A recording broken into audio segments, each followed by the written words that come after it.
जय माँ काली। आज मेष राशि और धन कैसा रहेगा। मेष राशि वालों का धन भाव 2024 और फिर पूरे लाइफ टाइम। वास्तव में हम आपको बतलाएंगे कि पूरे जीवन मेष राशि वालों को धन के मामले में क्या कठिनाइयाँ आती हैं और क्या सुविधाएं मिलती है, किन से उनको सहयोग मिलता है, किससे धनार्जन कर सकते हैं, किनके सहयोग से कर सकते हैं, और क्या स्थायी धन उनके पास रहता है, कैसे जॉब से वो धन प्राप्त करेंगे, किस जॉब से करेंगे, किनका किनका सहयोग उनको लाइफ में मिलेगा।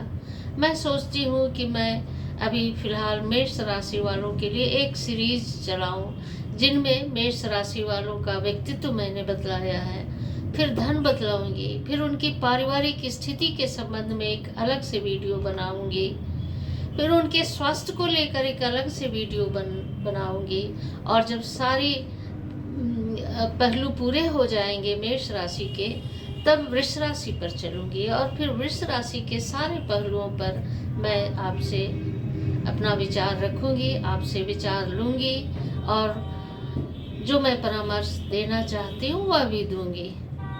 और उम्मीद है मुझे कि ज़रूर अच्छा लगेगा, आपके काम की चीज़ होगी, पूरे लाइफ आप उसका लाभ उठा सकते हैं। यह वीडियो कभी पुराना नहीं होगा क्योंकि मेष राशि के बच्चे पैदा होते रहेंगे, बच्चियां पैदा होते रहेंगी, और जो अभी हैं मेष राशि के वो तो है ही है, उन्हें तो लाभ लेना ही है इस वीडियो से।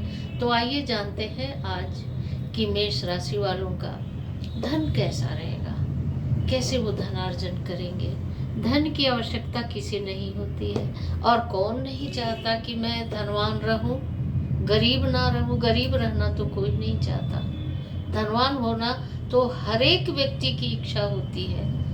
अगर कोई कह दे कि मैं नहीं चाहता कि मेरे पास धन आए तो ये बिल्कुल गलत बात होगी। धन सब कोई को प्यारा होता है, जिस तरह परिवार प्यारा होता है उस तरह से धन भी होता है। बल्कि हम तो यहाँ तक देखे हैं कि कुछ लोग परिवार को छोड़कर धन के प्रति भागते हैं। धन की लालसा ज़्यादा होती है, परिवार का कष्ट वो नहीं देखते और धन की ओर दौड़ पड़ते हैं। तो अगर आपके भाग्य में होगा तो दौड़ने की आवश्यकता नहीं है, धन खुद चलकर आपके पास आएगा, धन खुद आपके पास भाग कर आएगा। तो आज चलिए मेष राशि वालों का धन भाव कैसा रहता है। तो जो मेष राशि के होते हैं क्रोधी तो जरूर होते हैं, लेकिन भाई उनका एक बहुत अच्छा स्वभाव होता है। वह स्वभाव होता है ना किसी से ईर्ष्या, ना किसी से द्वेष। हम जो चाहेंगे लड़कर लेंगे, भाग्य को ना देंगे दोष।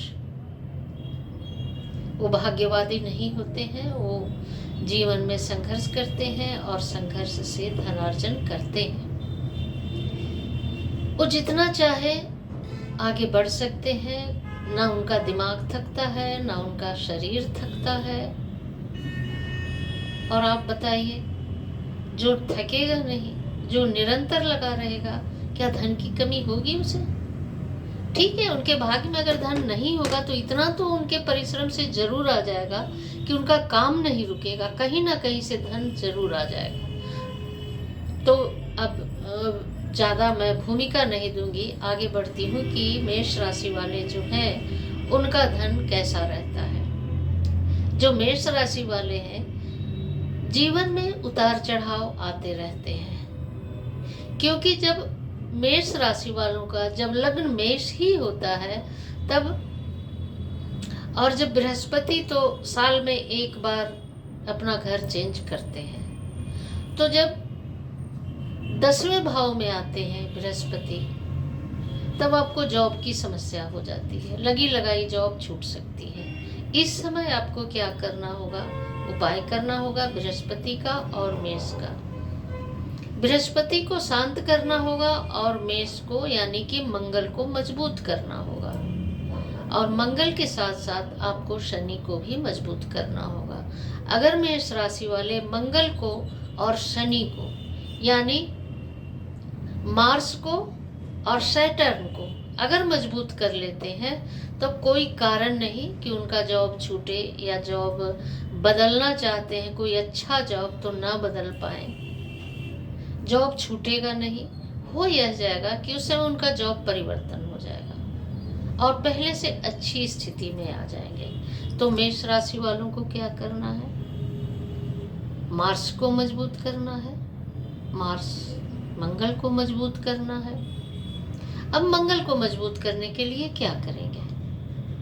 अगर मेष लग्न के भी हैं तब आप एक मूंगा जरूर पहन ले, कोरल। और अगर आप वृश्चिक लग्न के हैं तो भी आप मूंगा धारण कर लें, बिना किसी से पूछे आप धारण कर सकते हैं।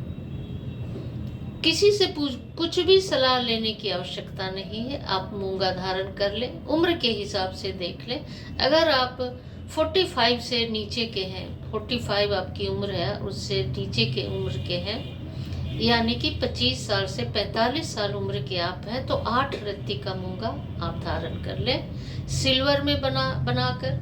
और अगर आपका बृहस्पति मजबूत है तब उसे गोल्ड में बनाकर रिंग फिंगर में आप धारण कर लें। आपको धन की कोई कमी नहीं रहेगी, आप मालामाल रहेंगे, आप करोड़पति हो जाएंगे। लेकिन अगर आप का मेष और वृश्चिक लग्न नहीं है, आप राशि मेष के जरूर है लेकिन वह लग्न नहीं है, तब आपको किसी अच्छे एस्ट्रोलॉजर से, किसी अच्छे जानकार से परामर्श लेना होगा कि आप मूंगा धारण करें या नहीं करें। और अगर आप मूंगा धारण नहीं कर पाते हैं तब क्या करें? तब मंगल को मजबूत करने के लिए क्या करें? अगर आप मूंगा धारण नहीं कर सकते हैं तो एक लाल कलावा अपने दाहिने हाथ में बांधे रहें हमेशा। एक लाल रुमाल अपनी जेब में रखें और मंगलवार के दिन हनुमान चालीसा का पाठ 11 बार जरूर कर लें। अगर 11 बार नहीं कर सकते तो कम से कम 3 बार जरूर कर लें। अगर 3 बार भी करते हैं तो आपको लाभ होगा, लेकिन अगर 11 बार करते हैं तो बहुत ही बेहतर होगा, आपका मंगल बहुत ही बलवान हो जाएगा।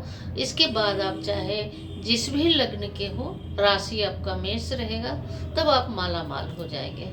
आपको जॉब के संबंध में कोई परेशानी आपको जीवन में नहीं उठानी पड़ेगी। अब शनि को मजबूत करने के लिए क्या करें?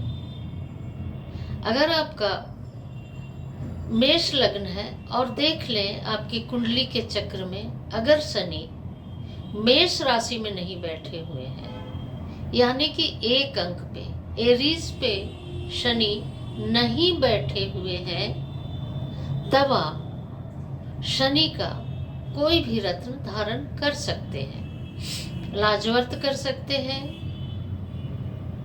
नीली कर सकते हैं, या फिरोजा भी कर सकते हैं।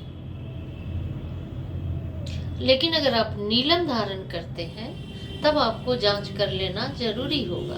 नीलम धारण करने से पहले आपको एक दिन अपने शरीर में कहीं भी टच कराकर एक काले कपड़े से बांध लेना होगा। जैसे मान लीजिए बाजू में स्टोन को रख लिए और काला कपड़ा चारों ओर से लपेट लिए, अथवा कलाई पर स्टोन को टच कराकर काले कपड़े से लपेट लिए, और 24 घंटे तक आप अपने घर में रहें, कहीं बाहर ना निकले। अगर आपको पॉजिटिव फल आ जाता है उस 24 घंटे में, अगर पॉजिटिव फल नहीं भी आता है, आप कोई अच्छा सा स्वप्न देख लेते हैं, सुखद स्वप्न देख लेते हैं, तब आप समझिए कि नीलम आपके लिए कारगर है और आप नीलम धारण कर सकते हैं। भाइयों बहनों, एक बात ध्यान रहे कि नीलम जब भी धारण करें उसे जरूर जांच कर ले। बिना जांच का कि आप पर कैसा फल दे रहा है, धारण ना करें। अगर नीलम आप ओरिजिनल नीलम आप पहने हैं तो फल तो देगा, चाहे कुफल दे या सुफल दे। तो देखना यह होगा कि क्या नीलम आपको सुफल दे रहा है या कुफल दे रहा है। यह कैसे जानेंगे? कैसे जानेंगे कि नीलम आपको क्या फल दे रहा है? तो आपको बस 24 घंटे अपने शरीर में टच करा लेना होगा और जिस समय आप नीलम का परीक्षण अपने ऊपर कर रहे हो उस दिन आपको घर में रहना चाहिए, बाहर नहीं जाना चाहिए। किसी यात्रा पे तो बिल्कुल ही उस दिन न जाएं। और यह टेस्ट आप शनिवार के दिन करें। शनिवार को स्नान करने के पश्चात आप उसे अपनी कलाई पे, अपने बाजू पे या अथवा अपने गले में काले कपड़े में लपेटकर लॉकेट बनाकर धारण कर लें। अब आप कहेंगे कि अगर घर में ही रहें तो घर में भी तो खतरे हो जाते हैं। तो अगर आप घर में रहते हैं तो दूसरे के भाग्य भी आपको प्रभावित करेंगे, आपके परिवार के भाग्य, जैसे कि आपके पति हो गए, आप पत्नी हो गई, आपका पुत्र हो गया, पुत्री हो गई, माता पिता हो गए, भाई बहन हो गए, उनका भाग्य भी आपको प्रभावित करता है। आपका घर भी आपके भाग्य को प्रभावित करता है। तो कुछ खतरा होना होगा तो उससे वो टल जाएगा। हाँ, भाग्य तो आप जानते हैं कि घर भी शुभ लक्षण का होता है और अशुभ लक्षण के भी घर होते हैं। तो अगर आपका घर शुभ लक्षण का है, घर में आप पहुंच रहे हैं, आपको अच्छा फील हो रहा है, घर में अच्छे अच्छे कार्य हो रहे हैं, तब समझिए कि आपका घर शुभ फल दे रहा है। तब आप अपने घर में अगर टिके रहते हैं, नीलम के परीक्षण के लिए अपने शरीर में स्पर्श कराकर, तब अगर नीलम को नेगेटिव प्रभाव देना होगा तो थोड़ा बहुत कुछ होगा, आप समझ जाइए कि ये अच्छा आपको शुभ फल नहीं दे रहा, आप उसे तुरंत उतार दें। अगर स्वप्न आप देख रहे हैं, शुभ स्वप्न आ गए, तब समझिए कि आपको नीलम शुभ फल देने वाले हैं। और अगर कोई डरावना स्वप्न आपने देख लिया, कोई भयानक स्वप्न आपने देख लिया, तब समझिए कि नीलम आपको शुभ फल नहीं देगा। तब आप नीलम धारण ना करें, उसकी जगह पर आप लाजवर्त आप धारण कर सकते हैं। लाजवर्त के अलावा एमिथिस्ट भी आप धारण कर सकते हैं, लेकिन उसे गोल्ड में धारण ना करें, उसे चांदी में बनाकर धारण करें। कभी कभी मैंने देखा है कि जो अच्छे पैसे वाले होते हैं वो नीलम अथवा एमिथिस्ट को भी गोल्ड में धारण कर लेते हैं, लेकिन गोल्ड में उसे धारण ना करें, उसे सिल्वर में धारण करें, वह अच्छा फल देगा, सिल्वर में अच्छा फल देगा। और चलिए आगे बढ़ते हैं। जो मेष राशि के हैं उन्हें अपने भाई बहन से भी धन प्राप्त होगा। मैंने कहा था कि हम धन के संबंध में बतलाएंगे कि जो मेष राशि के हैं उन धन की स्थिति कैसी रहेगी और धन किन किन लोगों से वे प्राप्त कर सकते हैं। तो जो मेष राशि वाले हैं अपने भाई बहनों से धन प्राप्त कर सकते हैं। उनके पिता के धन में थोड़ी समस्याएं आ सकती हैं। अगर पिता ने उन्हें अपने जीते जी बंटवारा नहीं कर दिया है तो फिर दिक्कत आ जाएगी। दूसरा कोई भी हथिया लेगा, कोई रिश्तेदार उस पर अपना कब्जा कर देंगे। तो जो मेष राशि के हैं उनके बच्चे मेष राशि के हैं तो चाहिए, और उनके बच्चे हैं तो आपको चाहिए कि अपने जीते जी उसका बंटवारा, आप कई बच्चे हैं तो उनके बीच कानूनी ढंग से करवा दें, अन्यथा यह केस मुकदमे का एक कारण बन जाएगा। और बाद में जो बच्चों में, जो भाइयों में, जो भाई बहनों में प्रेम था वह धन के कारण द्वेष में बदल जाएगा। तो बुद्धिमानी इसी में है कि जो मेष राशि के हैं वो अपने जीते जी अपने धन का बंटवारा अपने बच्चों में अपने हिसाब से सही ढंग से जरूर कर दें,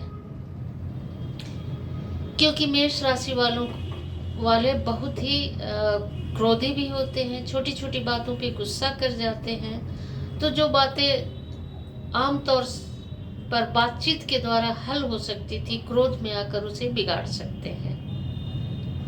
तो ऐसी स्थिति में क्या करना होगा? पूरी तरह से कानूनी ढंग से चलना होगा। माता पिता को समझना होगा कि अगर बच्चों में प्रेम रखना है, भाइयों में प्रेम रखना है, बहनों में प्रेम रखना है, भाई बहनों में प्रेम रखना है, तो अपने संपत्ति को यूं ही ना छोड़ दें। हाँ, अपना हाथ बिल्कुल ना काटे, बंटवारा जरूर कर दें, लेकिन उसमें अपनी हिस्सेदारी रखें। आपके बाद यह संपत्ति उन्हें हस्तगत कराएं, क्योंकि मेष राशि वालों को धन तो जरूर मिलता है, लेकिन कभी कभी अपनी पैतृक संपत्ति के लिए उन्हें केस मुकदमे करने पड़ जाते हैं, विरोधियों का सामना करना पड़ जाता है। बेशक वे जीतते हैं, विजयी होते हैं, कोर्ट भी करेंगे, थाना पुलिस भी करेंगे, विजय उनकी होगी, लेकिन नाहक की परेशानियां उन्हें हो जाएंगी। तो इससे बचने के लिए उन्हें क्या करना होगा? सही ढंग से बंटवारा करके रखना होगा ताकि केस मुकदमे में ना पड़े। मेष राशि वालों को बहुत सुंदर घर प्राप्त होता है जीवन में, लेकिन कभी कभी वो गलत खरीदारी कर लेते हैं। जब शनि गोचर में मेष राशि पर पहुंचते हैं तो वो गलत जमीन खरीद लेते हैं, गलत लैंड का टुकड़ा खरीद लेते हैं, या गलत घर में अपनी पूंजी लगा देते हैं, अथवा गलत अपार्टमेंट में अपनी पूंजी लगा देते हैं। वह क्या होता है, पूर्ण नहीं होता वो अपार्टमेंट, घर किसी और का होता है, कोई और सेल कर रहा होता है। लैंड आपने खरीद तो लिया, लेकिन जब आप घर बनवा रहे होते हैं तो कोई और दावेदार उठ खड़ा होता है। इस तरह से अचल संपत्ति के मामले में मेष राशि वालों को धोखा हो सकता है। तो उन्हें चाहिए कि अच्छी तरह से जांच परख कर ही कोई लैंड खरीदे। अपार्टमेंट के संबंध में सिर्फ जो बनवा रहा है, कौन सा बिल्डर है, वो किस सरकारी ढंग से अप्रूव्ड है या नहीं है, किस लैंड पर बना रहा, इसे पता कर ले। इसमें धोखे की कम संभावना रहती है। लेकिन अगर आप लैंड खरीद रहे हैं तो आपको ज़्यादा सावधान रहना होगा। हालांकि मैंने कहा है शुरू में, अभी भी कह रही हूँ कि मेष राशि वालों को जीवन में धन येन केन प्रकारेण आ ही जाता है, लेकिन परेशानियां रहती हैं। तो इन परेशानियों से बचने का उपाय मैं बतला रही हूँ कि आप क्या करेंगे तब आप इन परेशानियों से बच सकते हैं। अब एक और खासियत है कि धन किनसे मिलेगा। धन वे अपने विरोधियों से भी प्राप्त कर सकते हैं। आपके जो दुश्मन हैं, आपकी किस्मत इस तरह से रंग लाएगी कि आपका दुश्मन ही आपको धन दे देगा, चाहे जैसे हो जाए। हो सकता है कि उसके पास बहुत सी अच्छी प्रॉपर्टी है, आपके दुश्मन के पास, दुश्मन तो है वह, लेकिन उसको कुछ ऐसी जरूरत पड़ गई तो वह आपके पास आएगा और कम कीमत में ही वह अपनी प्रॉपर्टी आपको दे के जाएगा। अथवा कोई व्यवसाय कर रहा है और वह व्यवसाय वह नहीं करना चाहता, उस व्यवसाय को सेल करना चाहता है, कहीं और भी वह जाकर बसना चाहता है, तो क्या करेगा? यद्यपि आपका दुश्मन है, आपका विरोधी है, लेकिन चक्र ऐसा चलेगा कि वह आपके पास ऑफर लेकर आएगा और यह ऑफर आपको पसंद आएगा, आप उसे ले सकते हैं। तो दुश्मनों से भी मेष राशि वालों को धन प्राप्त हो जाएगा। एक और सबसे बड़ी अच्छी बात है कि मेष राशि वालों को उनके नाना का धन प्राप्त हो सकता है। दादा का तो पैतृक संपत्ति है तो मिलता ही है, लेकिन अपने नाना की ओर से भी धन वे प्राप्त कर सकते हैं। तो यह सुख तो मेष राशि वालों को ही मिलता है। वे जितने मन से चंचल होते हैं, जितने क्रोधी होते हैं, लेकिन भाग्य धन के मामले में उनका मार्ग प्रशस्त करते चलता है। सिर्फ एक ही कंडीशन है कि जब बृहस्पति गोचर में मकर राशि पर बैठते हैं तब उन्हें परेशानियां आती हैं। ऐसे ही समय में के लिए मैंने आरंभ में कहा कि जब ऐसी परिस्थितियां आए तब आपको मंगल को मजबूत करना है और शनि को मजबूत करना है। शनि को मजबूत करने के लिए आप पीपल में जल दे सकते हैं, लेकिन शर्त यह है कि सूर्योदय के पहले आप पीपल में जल दें। तो शमी में आप सूर्योदय के बाद भी जल दे सकते हैं। क्यों ऐसा करें? क्योंकि पीपल रात्रि में सूर्योदय के पहले ऑक्सीजन देते हैं, तो यही विधान था, वैज्ञानिक कारण यही रहा होगा। सॉरी। और यह मानते हैं कि पीपल देव वृक्ष है, पीपल के पत्ते पत्ते में किन्हीं ना किन्हीं देवों का निवास है। कहा जाता है पत्रे पत्रे देवाना, और उसके हर एक पत्र में देवों का निवास होता है। तो पीपल में जल देने से आप अनेक देवों को प्रसन्न कर सकते हैं, जो धन भी दें, स्वास्थ्य भी दें, आपके जीवन को सुखी रखें, आपके मार्ग को प्रशस्त रखें। और एक बहुत अच्छी बात मेष राशि वालों के लिए है कि वे अपने अनुचरों से, अपने हेल्पर से, यानी कि अगर घर में किसी को काम करने के लिए रखा है, हेल्प करने के लिए रखा है, तो आप उससे भी धन प्राप्त कर सकते हैं। अब आप कहेंगे कि वह तो हेल्पर है, वो धन कहाँ से ला के देगा? ठीक है, उसके घर में उसकी संपत्ति नहीं होगी, लेकिन वह आपको कुछ ऐसा सजेशन दे देगा, आपको कुछ सुझाव दे देगा, या फिर आपका व्यवसाय स्थल है, वो इतनी ईमानदारी से और इतनी बुद्धिमानी से उस व्यवसाय को चलाएगा कि उससे पर्याप्त धन आपके पास आ जाएगा। तो आप अपने हेल्पर से भी धन प्राप्त कर सकते हैं, आप अपने शिष्यों से धन प्राप्त कर सकते हैं। ये सारी खूबियां मेष राशि वालों के लिए है। आप अपने जो कलीग हैं आपके, उनसे, या जो आपके अधीनस्थ हैं कर्मचारी, उनसे भी धन प्राप्त कर सकते हैं। यानी कि धन के मामले में तो मेष राशि का होता है एकदम चांदी ही चांदी। धन की कमी नहीं होती है, परेशानियां जरूर आती रहती हैं। और मेष राशि वाले को स्त्री धन भी प्राप्त होता है, यानी कि वे पत्नी का भी धन का उपभोग करते हैं। उन्हें पत्नी जॉब वाली मिलती है अथवा व्यवसाय वाली मिलती है। किसी न किसी तरह वह पत्नी के भाग्य से धन को प्राप्त करते हैं। शर्त यही है फिर यहाँ पर भी कि अगर उनका शुक्र कन्या राशि में है, तब पत्नी पर उनका धन व्यय होगा, पत्नी से वे धन प्राप्त नहीं करेंगे। तो इस समय क्या करें? अगर आपका जो शुक्र है वह कन्या राशि में है, तो आप क्या करें? तब आप एक पन्ना धारण कर ले, चांदी में, छोटी वाली उंगली में। ठीक है, आप रत्न धारण नहीं कर सकते हैं। एक जड़ होता है अनंत जड़ होता है, वो आपको जड़ी बूटियों की दुकान में आसानी से मिल जाएगी। आप उसे खरीद कर ले आए और उसे बुधवार के दिन लाल कपड़े में अथवा हरे कपड़े में लपेटकर, सील कर, ताबीज बनाकर अपने दाहिने बाजू में बांध ले अथवा गले में बांध ले और ओम बुम बुद्धाय नमः मंत्र से इसे अभिमंत्रित कर ले। अभिमंत्रित कैसे करेंगे?